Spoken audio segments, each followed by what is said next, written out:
recognized here. We have Honorable Kiptanui, we have Honorable Langat, we have Honorable Kamlesh, Daniel Rono. You know what happened. You know what to do, Your Excellency. And we know, and we also have Honorable Langat, who is here. There are many other senior government officials here. There are MCAs of the area. Wako hapa simameni. Nimeambiwa niwasimamishe. Asanteni sana.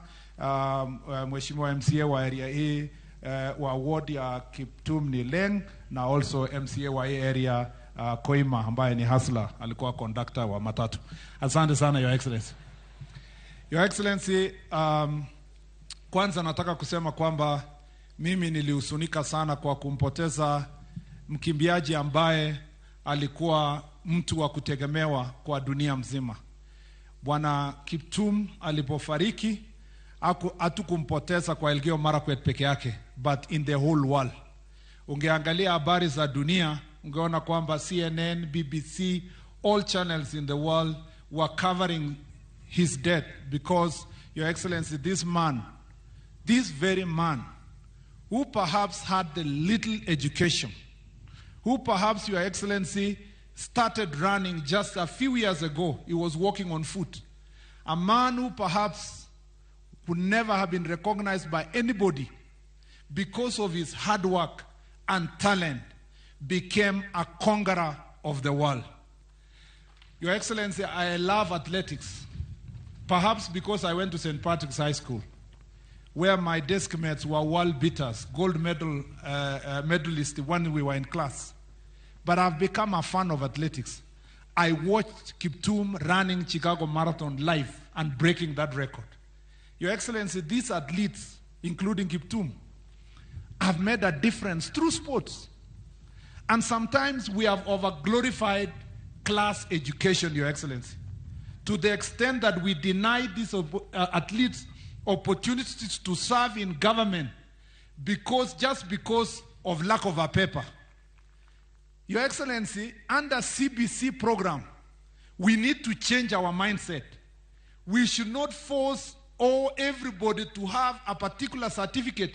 Their running exploits must count for something and must be rewarded to be a certificate. And Your Excellency, there is no problem if we can absorb these world athletes once they win their medals in the world. There's no problem to take them to government parastatals to become brand ambassadors and get them a job, Your Excellency.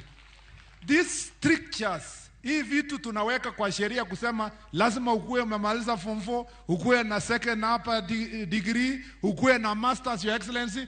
Under CPC program, I want to request you, we find a way of accommodating everybody who breaks a world record, becomes mandatory in our government to absorb them in some place in government to serve, to become brand ambassadors of these institutions, Your Excellency.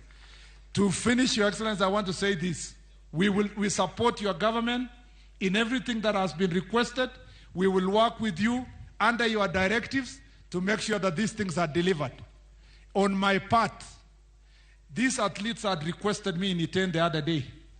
If we don't plan Iten very well, Your Excellency, if we don't plan Kaptagat very well, if we don't plan Chepkorio very well, and many other towns, Kapsabet, Kericho, and other places where they train, these people will lack a place to run and to train.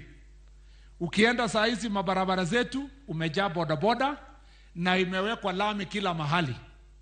Ilikuwa ni request ya hawa wakimbiaji kwamba wawachiwe barabara yao ya Maram yenye watakutumia kama training kwa sehemu hizi za North Rift, Your Excellency.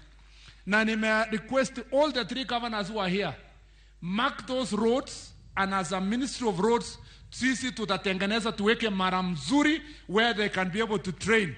Because it is not all the roads that must be tarmac. If we put in tarmac, we will finish our watu kwa training na miguu yao itaumia, Your Excellency. We must make sure that we give them the running tracks for the Maram as they requested. The rest of the things that touch on our dockets, Your Excellency, tutafanya hiyo, tuhakikishe tuende mbele. Thank you, sir, for coming to this county. Thank you also, our watu, igere bichutukul to Your Excellency, kwa chega chige haya.